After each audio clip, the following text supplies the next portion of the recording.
लहलहाती फसलों से धरती, हर चेहरे पर है मुस्कान, खुशहाल हुआ है अपना किसान, पंजाब किसान। पंजाब सरकार किसानों की बेहतरी के लिए प्रतिबद्ध है। खाद, बीज और बिजली की आपूर्ति से लेकर फसलों का उचित मूल्य सुनिश्चित करने तक हर जरूरी कदम उठाए जा रहे हैं ताकि किसानों को अधिक लाभ मिले।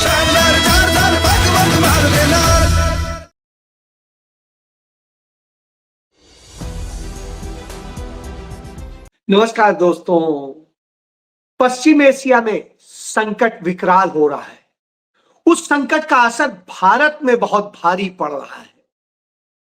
भारत के प्रधानमंत्री देश को कह रहे हैं कि कोरोना जैसा संकट भारत पर आकर खड़ा हो गया है और सबसे एकजुट होने की बात कर रहे हैं। लेकिन वहीं दूसरी तरफ वो किसी टीवी चैनल के कार्यक्रम में जाकर के डॉक्टर मनमोहन सिंह और कांग्रेस को गालियां दे रहे हैं, झूठ बोल रहे हैं। उनके तमाम नेता कह रहे हैं, नेता प्रतिपक्ष राहुल गांधी देश को गुमराह कर रहे हैं और वो ये कह रहे हैं कि देश में तो कोई संकट ही नहीं है। भारत का निर्वाचन आयोग यानी चुनाव आयोग भारत का चुनाव आयोग होने की बजाय बीजेपी का चुनाव आयोग बन गया है और ईडी पहले से ही जिस तरीके से चुनावी राज्यों में काम करती है वो शुरू हो गई है। सुप्रीम कोर्ट फटकार लगा रहा है लेकिन किसी को समझ में नहीं आ रहा है। इस तरह की स्थिति में हो तब आप कहेंगे क्या होगा। तो प्रधानमंत्री कहते हैं अब हम सर्वदलीय बैठक बुलाएंगे, सबके साथ चर्चा करेंगे कैसे समस्या का हल हो। तो जब 25 दिनों से राहुल गांधी यही बात कह रहे थे कि इतना भारी संकट है, तत्काल इस पर चर्चा करिए संसद के भीतर और सर्वदलीय बैठक बुलाइए, इसका समाधान निकलना चाहिए, तब नरेंद्र मोदी भाग रहे थे। अब नरेंद्र मोदी ये कह रहे हैं। ये कब कह रहे हैं? जब डोनाल्ड ट्रंप उस युद्ध में अपने आप को परास्त पा रहा है। अमेरिका घिरा हुआ है, इजराइल घिरा हुआ है लगातार ईरान के हमलों से। तेल अवीव सहम गया है, हालत बिगड़ी हुई है। और जब यह हालत हो तब आएगा कि आखिर इन सब के लिए दोषी कौन है और किसने ऐसी हरकत की है कि आज भारत इस संकट में फंस गया है। तो उसका एक वो सुना देता। Stands with Israel firmly with full conviction in this moment and beyond. अब आप समझ लीजिए, यह स्थिति थी। नरेंद्र मोदी इजराइल गए कि हम पूरे कन्विक्शन के साथ में इजराइल के साथ खड़े हैं, पूरे कमिटमेंट के साथ खड़े हैं और हर परिस्थिति में खड़े हैं। ये मैं नहीं कह रहा हूं, नरेंद्र मोदी ने कहा। तेल अवीव में जाके कहा, उस इजराइल में जाके कहा जिस इजराइल ने उस समय प्लानिंग तैयार कर ली थी कि कैसे हम और अमेरिका मिलके ईरान पे अटैक कर देंगे। नरेंद्र मोदी यहां पर यह भाषण देके गले मिलके सब करके भारत आए और उसके दूसरे दिन इन दोनों ने अटैक कर दिया बगैर किसी चेतावनी के, बगैर कोई सूचना के, जबकि टेबल पर टॉक हो रही थी। हर जगह कहा जाता है कूटनीतिक चर्चा होनी चाहिए, इसके समाधान निकलने चाहिए टेबल पर। तो टेबल पर समाधान निकालने की कोशिश, बीच में ही धोखा देके अटैक कर दिया गया। तो साहब कौन है? क्योंकि नरेंद्र मोदी वहां कमिटमेंट करके आए थे कि हम खड़े हैं, हम आपको आदमी भी देंगे, सेना भी देंगे, सब जगह सपोर्ट करें और तमाम सौदे करके आए। हौसले बढ़े और नतीजा ये हुआ कि आज पूरी दुनिया संकट में घिरी है और ऐसी स्थिति में भारत में भारी संकट।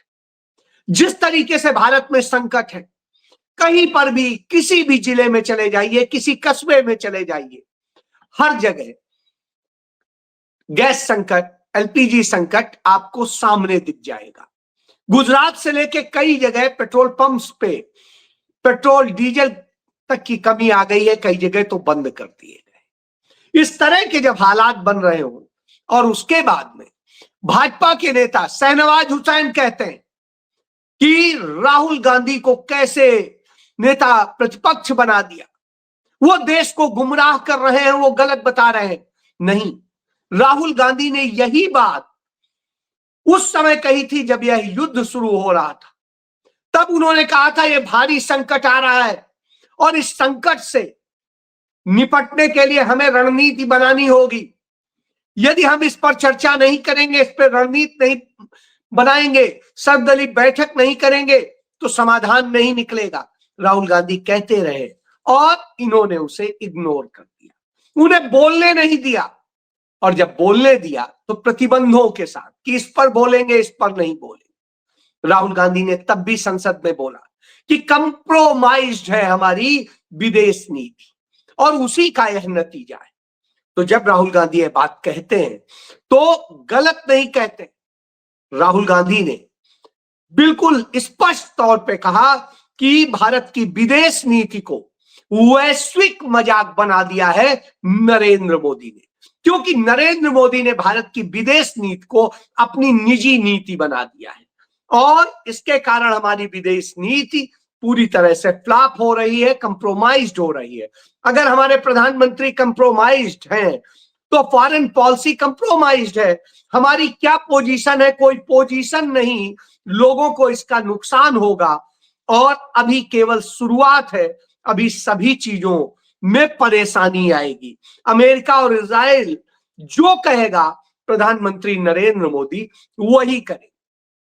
राहुल गांधी ने इसके तमाम सारे उदाहरण भी दिए। उन्होंने कहा कि जिस तरीके से ट्रंप के नियंत्रण में है और उस नियंत्रण में प्रधानमंत्री जिस तरह की स्थिति में दिखाई देते हैं, बेहद कमजोर स्थिति है। ऐसे में वो ना कुछ बोल सकते हैं और ना कुछ। यही वजह है कि अमेरिका के साथ व्यापार समझौता कर लिया, लेकिन संसद में बेतुका बयान दिया जिस पर प्रधानमंत्री का कोई रुख नहीं दिखाई दिया कि प्रधानमंत्री का कैसे कमिटमेंट होता है कि कोई समस्या आएगी हम उसका समाधान करेंगे, उसका हल निकालेंगे। इस पर बात नहीं हो रही है, अब दूसरों पर डाल रहे हैं, तो आम जनता को असल में इसका भुगतान करना पड़ेगा। जी हां, राहुल गांधी ने जो बातें पहले ही कही थी वही बातें तो नरेंद्र मोदी ने काफी हद तक दोहराई, वही समस्याएं भी कही। फिर गुमराह कौन कर रहा है? गुमराह असल में नरेंद्र मोदी कर रहे हैं, भाजपा कर रही है और उसी का नतीजा है आज देश इस संकट में आके खड़ा हो गया है। भारत की ना इज्जत बची है और न भारत का आधार बचा है। जब यह स्थिति हो तो निश्चित रूप से इस पर बात बनती है। तब नरेंद्र मोदी इन समस्याओं का हल निकालने की बजाय एक टीवी चैनल के कार्यक्रम में सम्मिलित होते हैं और उस कार्यक्रम में वो कहते हैं कि 2010 में डॉक्टर मनमोहन सिंह की सरकार थी, उस सरकार ने उस समय जो वैश्विक संकट था उसमें उन्होंने लोगों को राहत देने की बजाय ऑयल बॉन्ड जारी कर दिए जो एक गलत नीति थी और न जाने क्या क्या। वो यह नहीं बता पा रहे हैं कि जब वैश्विक संकट आया था, अर्थ संकट, पूरी दुनिया में वैश्विक मंदी, भारत को डॉक्टर मनमोहन सिंह ने बचा लिया था। भारत ही एकमात्र दुनिया में देश था जो उस आर्थिक मंदी में भी डूबा नहीं था और डॉक्टर मनमोहन सिंह की ही नीति थी कि इतना महंगा क्रूड ऑयल होने के बावजूद डॉक्टर मनमोहन सिंह ने इस देश के लोगों पे बोझ नहीं डाला था। उन्होंने सरकार का इस तरह से नीति तैयार की, तेल बॉन्ड तैयार किए और इन सब के जरिए भारत के लोगों को बचाया था, भारत की अर्थव्यवस्था को बचाया था। लेकिन नरेंद्र मोदी क्या कर रहे? नरेंद्र मोदी जब सबसे सस्ता तेल था तब भी उन्होंने भारी महंगा तेल भारत के लोगों को बेचा और उस तरह से भारत के लोगों को संकट में ढकेल दिया। तो जिस आदमी ने खुद यह पाप किया है वो दूसरे पर दोष मढ़ने की कोशिश करता। वही स्थिति है कि हर पाप जो करेंगे। कभी वो कांग्रेस ने किया है, कभी पंडित नेहरू ने किया है, कभी इंदिरा जी ने किया है, कभी राजीव जी ने किया है, कभी मनमोहन सिंह जी ने किया। तो इस तरह से दोष देते रहे। इन्होंने एक फिल्म बनवाई धुरंधर, और बनवा के सोचा हम ये बताएंगे कि इस तरह से हुआ, ऐसे ऐसे ये किया गया, और जासूस भेजे गए पाकिस्तान में, कैसे वो किया गया। तो जो जो तारीखें हैं जब जब जासूस भेज के भारत को बचाया गया, मदद की गई, वो सारे समय में कांग्रेस की ही सरकार, चाहे 1971 का दौर रहा हो, चाहे राजीव गांधी का दौर रहा हो, चाहे डॉक्टर मनमोहन सिंह का दौर रहा हो, चाहे नरसिम्हा राव की सरकार रही। यानी हर समय में जब इस तरह से करके भारत को बचाया गया, तो वो तो कांग्रेस की ही सरकार थी, किसी और की नहीं थी। तो 4 घंटे की धुरंधर फिल्म बनवा के नैरेटिव बनवाने का काम करते हैं। और फिर यही नहीं, क्योंकि 5 राज्यों में चुनाव चल रहा है, तो चुनाव के खेल करेंगे।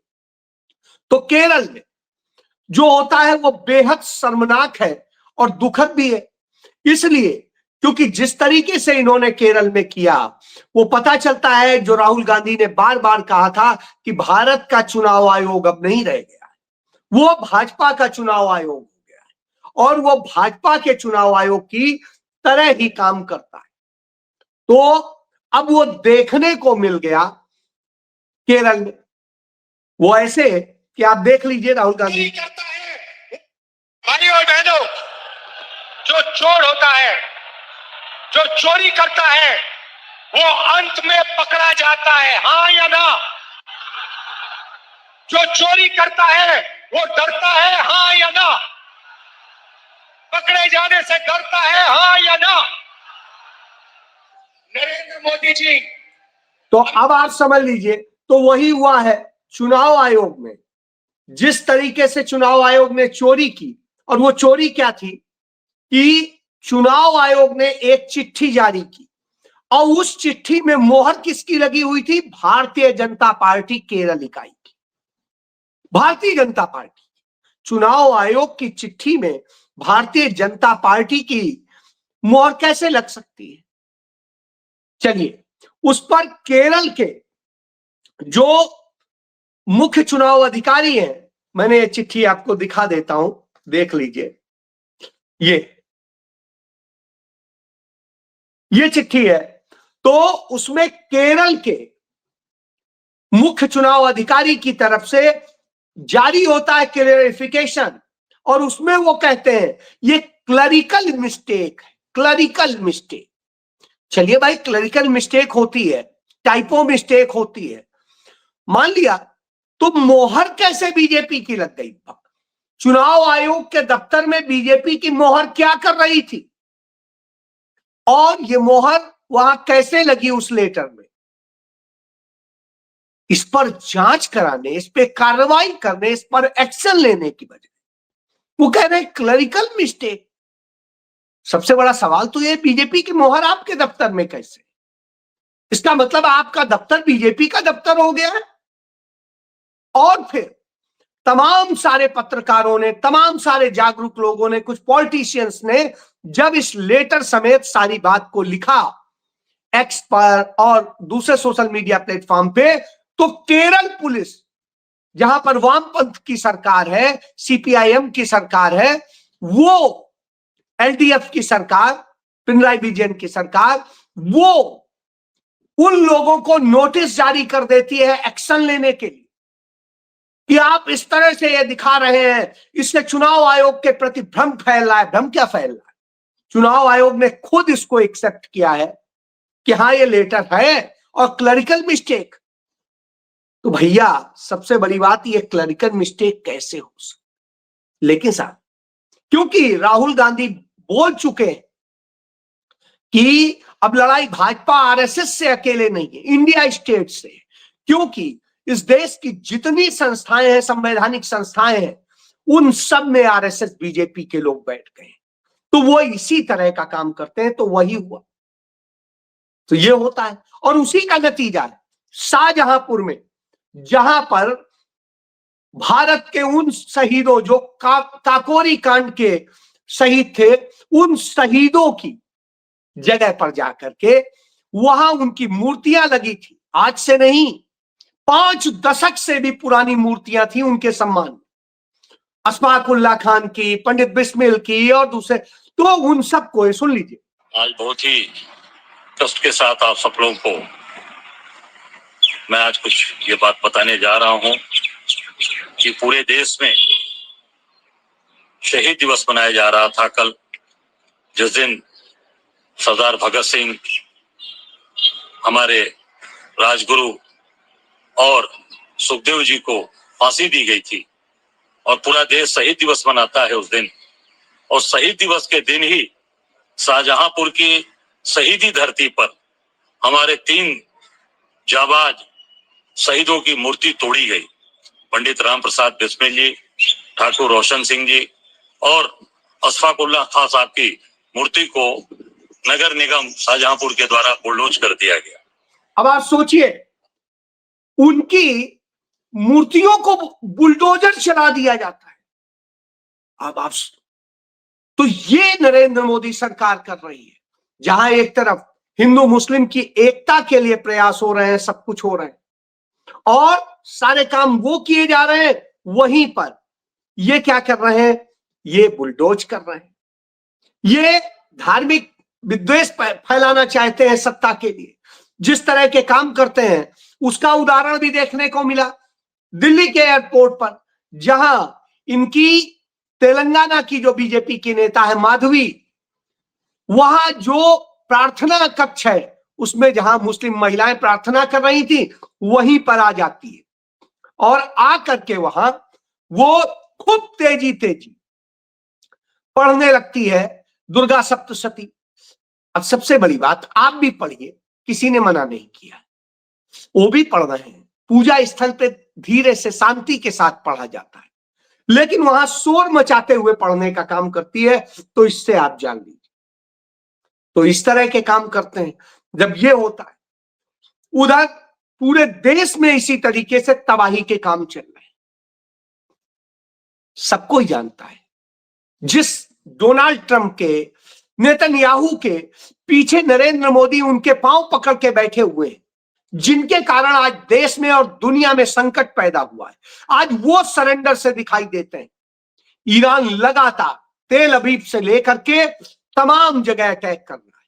टेक्सास में वहां के तेल कारखाने में विस्फोट हुआ। अमेरिका ने कहा कि यह तकनीकी कारण से हुआ है। अमेरिका ने तो F-35 विमान भी जब उसका मार गिराया गया तो उसे भी कहा था तकनीकी कारण से हुआ। इसके अलावा उसके एक विमान पर ले जाकर के एक गाड़ी लड़ा दी गई जिसमें 2 पायलट मरे, उसमें भी उसने कहा कि एक दुर्घटना हो गई। और इसी तरीके से वो कई घटनाओं में यही बात कह रहा है। जब इस तरह की बातें हो रही हो तब आएगा कि वास्तव में है क्या। वास्तव में ये लगातार हारते दिख रहे हैं, इसलिए डर के कारण ये अब कह रहे हैं कि हाँ साहब ऐसे नहीं, ऐसे है, अब हम तो 5 दिनों का युद्ध विराम कर रहे हैं और ये कर रहे हैं। उधर इजराइल कह रहा है नहीं, कोई युद्ध विराम नहीं, वो अटैक कर रहा है लेबनान पे और दूसरी जगह। तो ईरान जवाब दे रहा है, ईरान जवाब दे रहा है, पूरा देश उसके साथ खड़ा है। तो यह स्थिति होती, यहां मोहब्बत करने की बजाय नफरत फैलाई जा रही है। और जब यह किया जा रहा हो तो स्वाभाविक सी बात, तो बड़े सारे सवाल आ जाते हैं कि 2014 पहले जो विश्व गुरु थे तब बेरोजगारी की दर क्या थी और आज क्या है, जब अमृतकाल है तब आज से कम थी, तब रुपया आज से अच्छा था, तब पेट्रोलियम के दाम आज से अच्छे थे, जबकि क्रूड ऑयल बहुत महंगा था। इसी तरीके से तमाम चीजों के मुकाबले करेंगे तो देश बेहद बुरी स्थिति में। किसानों पर 30 लाख करोड़ से अधिक का कर्ज हो चुका है नरेंद्र मोदी के शासनकाल में। और जब इतना बड़ा कर्ज हो चुका हो, सरकार के पास कोई नीति नहीं है उन किसानों को राहत देने की। लोगों के पास मरने के अलावा कुछ बच नहीं रहा है। और जब यह स्थिति हो तो नरेंद्र मोदी गुमराह कर रहे हैं कि राहुल गांधी गुमराह कर रहे हैं। इसीलिए जब पत्रकारों ने राहुल गांधी से पूछा कि कल सर्वदलीय बैठक है, तो राहुल गांधी ने कहा जी होगी, बुलाएंगे ही। लेकिन चिड़िया चुग गई तो अब पछताए होत का। यह स्थिति है कि जब समय था उस समय तो कर नहीं रहे थे। राहुल गांधी ने कहा मेरी तो कल केरल में मीटिंग लगी हुई है, बाकी सदस्य जाएंगे, देखते हैं क्या है। क्योंकि उन्हें पता है कि कोई विजन नहीं है। उन्होंने कह दिया कि नरेंद्र मोदी वही करेगा जो डोनाल्ड ट्रंप कहेगा और नेतन्याहू कहेगा, यही सत्य है। तो यह भारत की विदेश नीति बन गई। इसलिए हम आप पीड़ा में है, संकट में है, और यह संकट बहुत गहरा होने वाला है। जी हाँ, जय